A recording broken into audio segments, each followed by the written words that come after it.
बिस्मिल्लाहिर्रहमानिर्रहीम। अस्सलाम वालेकुम नाज़रीन, मैं हूं अहमद फ़वाद और आप देखते हैं मुझे मेरे यूट्यूब चैनल और फेसबुक पेज पर। नाज़रीन, बहुत बड़ी खबर है और ब्रेकिंग न्यूज़ है आज़ाद कश्मीर के हवाले से, जो आज की इस व्लॉग में मैं आपके साथ शेयर करने जा रहा हूं। LA-12 आज़ाद कश्मीर नाज़रीन ज़िमनी इंतखाब 10 अक्टूबर को होने जा रहा है। मामला नाज़रीन इस तरह से है कि बड़ी सियासी जमात को एक बहुत बड़ा झटका मिला है, इलेक्शन से आलमोस्ट आउट हो चुकी है। क्या एक्सक्लूसिव स्टोरी है, क्या तफसीलात हैं, इस हवाले से जो है वो आज की इस व्लॉग में मैं आपको तमाम जो डिटेल्स हैं आपके सामने रखूँगा। उससे पहले नाज़रीन LA-12 के हवाले से जो गुज़श्ता कुछ इंतखाबात हैं उस हवाले से मैं आपको कुछ डिटेल्स जो है वो समझा दूँ, ताकि जो ओवरऑल मामला है वो आपको समझ आ जाए। तो LA-12 अभी जो चंद माह पहले ही इंतखाबात हुए थे, यहाँ से पीपल्स पार्टी के चौधरी यासीन जो थे वो जीते थे और उन्होंने कोई 21,000 के करीब वोट हासिल किए थे। दूसरे नंबर पर इस हलके से मुस्लिम लीग नून के उम्मीदवार रहे थे और उनके वोटों की तादाद जो थी वो 20,000 थी, जबकि तीसरे नंबर पर हुक्मरान जमात पाकिस्तान तहरीक-ए-इंसाफ, जिन्होंने अभी आज़ाद कश्मीर में भी हुकूमत बना ली है, 17,000 वोट्स के साथ वो तीसरे नंबर पर रही थी। लेकिन नाज़रीन, मामला इस तरह से है कि मुस्लिम लीग नून इस वक्त मुकम्मल तौर पर आउट हो चुकी है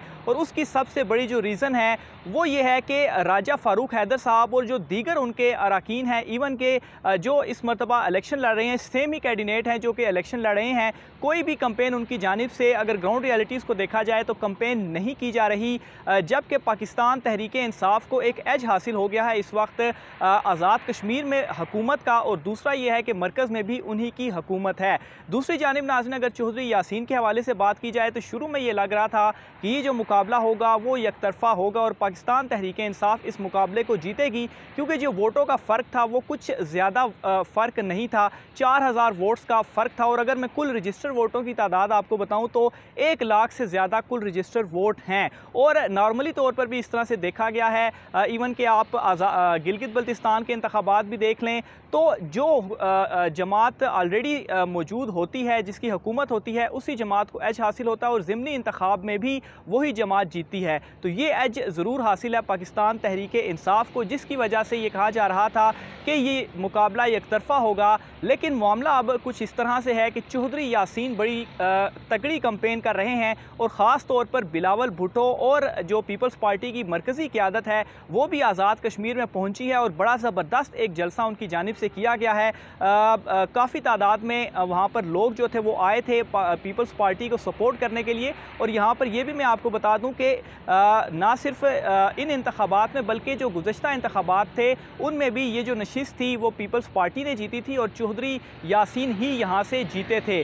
तो इस मरतबा भी जो बिलावल भुट्टो भी वहाँ पर पहुँच चुके हैं और ओवरऑल जो कंपेन है डोर टू डोर कंपेन की जा रही है, जिसकी वजह से पीपल्स पार्टी और पाकिस्तान तहरीक-ए-इंसाफ में बड़ा कड़ा मुकाबला देखने को मिल रहा है। दूसरी तरफ अगर पाकिस्तान तहरीक-ए-इंसाफ की मैं बात करूँ तो पाकिस्तान तहरीक-ए-इंसाफ की भी जानिब से अभी तक कोई कंपेन उस तरह से नहीं की जा रही। ख़ास तौर पर अगर बात करूँ सरदार तनवीर इलियास के हवाले से तो वो पार्टी के सदर हैं। अलबत्ता जो पार्टी टिकट जारी किया गया उसमें उनकी रजामंदी शामिल नहीं थी। ऑब्वियसली वो चाहते थे कि उनके जो अपना जो एक ग्रुप है उनमें से किसी को ये टिकट दिया जाए, लेकिन उसके बावजूद बतौर पार्टी सदर उनका ये फ़र्ज़ भी था कि वो वहाँ पर जाएँ और कंपेन जो है वो वहाँ पर की जाए। लेकिन इस वक्त जो आज़ाद कश्मीर हुकूमत में पाकिस्तान तहरीक-ए-इंसाफ में आपस में ही इख्तलाफात जो मौजूद है, सरदार तनवीर इलियास की बात की जाए या बात की जाए सरदार अब्दुल क़य्यूम नियाज़ी जो कि वज़ीर-ए-आज़म आज़ाद कश्मीर हैं और सदर आज़ाद कश्मीर बैरिस्टर सुल्तान महमूद, तो इन तीनों के दरमियान जो इख्तलाफात मौजूद हैं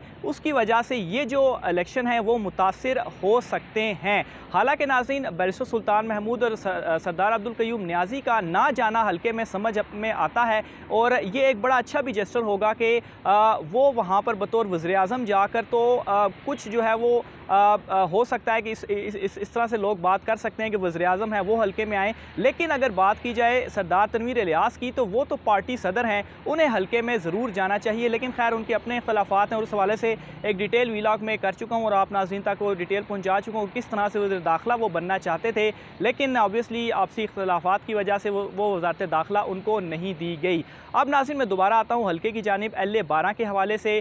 ग्राउंड लेवल पर बात की जाए तो मुस्लिम लीग नून इस इस वक्त आउट हो चुकी है। और इसकी सबसे बड़ी जो मिसाल मैंने दी थी राजा फ़ारूक हैदर की, जो हमारे सोर्सेज भी ये क्लेम कर रहे हैं कि मुस्लिम लीग नून इस वक्त बिल्कुल मायूस हो चुकी है आज़ाद कश्मीर में। ख़ास तौर पर जो रिज़ल्ट्स आए थे, 6 नशिस्तें सिर्फ वो हासिल कर पाए थे, हालांकि वो हुक्मरान जमात रही है, लेकिन उसके बावजूद भी इतनी कम नशिस्तें हासिल करना, इवन के दूसरे नंबर पर भी वो नहीं आई। पीपल्स पार्टी जो थी उन्होंने बड़ा ज़बरदस्त मुकाबला किया था और आज़ाद कश्मीर में वो दूसरी बड़ी जमात बनकर उभरी थी। तो इस वजह से भी मुस्लिम लीग नून काफ़ी मायूस नज़र आ रही है और उस तरह से कंपेन भी उनके जो लीडर्स हैं वो नहीं कर रहे। और ख़ास तौर पर राजा फ़ारूक हैदर की जानिब से जो ये खबरें गर्दिश कर रही हैं कि उन्हें भी अब मुस्लिम लीग नून पार्टी सदारत से हटाना चाह रही है, इस वजह से भी काफ़ी मायूस वो दिखाई दे रहे हैं और कंपेन नहीं की जा रही, जो कि ऑब्वियसली जो रिज़ल्ट आएगा उस पर इसका असर जो है वो ज़रूर पड़ेगा। बहरहाल अगर मैं अपनी जो ज़ाती मेरी प्रेडिक्शन है उसके मुताबिक पाकिस्तान तहरीक इंसाफ ना सिर्फ फेवरेट लग रही है बल्कि वोट का मार्जिन भी इस मरतबा उनका ज़्यादा बढ़ेगा। अलबत्ता मुकाबला टफ ज़रूर देंगे चौधरी यासीन जिस तरह से वो कंपेन कर रहे हैं, लेकिन चूँकि चौधरी यासीन ख़ुद ये इलेक्शन नहीं लड़ रहे, चूँकि उनके पास 2 सीटें थी, एक नशिस्त उन्होंने छोड़ी, एक नशिस्त उन्होंने रखी और इस नशिस्त के ऊपर वो अपने साहबजादे को इलेक्शन लड़वा रहे हैं। तो ये एक ज़रूर मामला होगा कि उनके साहबजादे के ऊपर ऑलरेडी मुकदमा चल रहा है। चौधरी यासीन ख़ुद भी ज़मानत पर हैं और आपको याद होगा कि आज़ाद कश्मीर इंतखाबात के दौरान जो 2 पाकिस्तान तहरीक इंसाफ के जो कारकुनान थे उनको जो कत्ल किया गया, तो वो मुकदमात उनके ऊपर चल रहे हैं और वो इस वक्त जेल में भी हैं। तो ये एक नेगेटिव ओवरऑल इम्पैक्ट जो है वो डालेगा। बहरहाल देखते हैं इस हवाले से मज़ीद क्या जो है वो अपडेट्स आती हैं। आपने अपनी राय का इजहार करना लाजमी है कि आपको क्या लगता है कि इस मरतबा LA-12 का ज़िमनी इंतखाब कौन जीतेगा, पाकिस्तान तहरीक इंसाफ या पीपल्स पार्टी या मुस्लिम लीग नून। और एक और अहम चीज़ बताना मैं भूल के आपको भी बताता हूँ कि मुस्लिम कॉन्फ्रेंस जो है, मुस्लिम कॉन्फ्रेंस जो कि आज़ाद कश्मीर की बड़ी पुरानी जमात है, उन्होंने पाकिस्तान तहरीक इंसाफ के साथ इत्तेहाद कर लिया है और पाकिस्तान तहरीक इंसाफ के मुकाबले में वो अपना कैंडिडेट जो है वो नहीं उतार रहे। तो ये एज भी पाकिस्तान तहरीक इंसाफ को ज़रूर हासिल होगा कि मुस्लिम कॉन्फ्रेंस के जो वोट्स हैं वो भी पाकिस्तान तहरीक इंसाफ को मिलेंगे। और आज़ाद कश्मीर की ओवरऑल सियासत को अगर देखा जाए तो मुस्लिम कॉन्फ्रेंस जो है उसका बहुत बड़ा रोल रहा है और जो उन्होंने इत्तेहाद किया, और ये इत्तेहाद सिर्फ LA-12 में नहीं किया गया बल्कि LA-3 में भी मुस्लिम कॉन्फ्रेंस पाकिस्तान तहरीक इंसाफ के साथ वो इत्तेहाद कर चुकी है, अपना उम्मीदवार वो मैदान में नहीं उतार रही। इसके अलावा हुकूमत में भी वो उनके इत्तेहादी हैं, हालांकि एक ही नशिस्त है उनके पास, लेकिन उसके बावजूद उनका वोटर्स मौजूद है। और LA-12 में जो मुस्लिम कॉन्फ्रेंस ने पाकिस्तान तहरीक इंसाफ के साथ इत्तेहाद किया है, ये एच भी एक उनको हासिल होगा। यूँ नाजरीन 3 अगर मैं बात करूँ तो 3 पॉजिटिव पॉइंट्स जाते हैं पाकिस्तान तहरीक इंसाफ की तरफ। एक तो ये कि मुस्लिम कॉन्फ्रेंस भी उनका साथ दे रही है, दूसरा ये कि आज़ाद कश्मीर में इस वक्त हुकूमत जो है वो भी पाकिस्तान तहरीक इंसाफ की है और मरकज़ में जो इस वक्त हुकूमत है वो भी पाकिस्तान तहरीक इंसाफ की है, जिसका ऑब्वियसली फ़ायदा पाकिस्तान तहरीक इंसाफ को ज़रूर होगा। आपने अपनी राय का इज़हार कमेंट बॉक्स में लाजमी करना है। आज की व्लॉग से इतना ही, मुझे इजाज़त दीजिए, अल्लाह हाफ़िज़।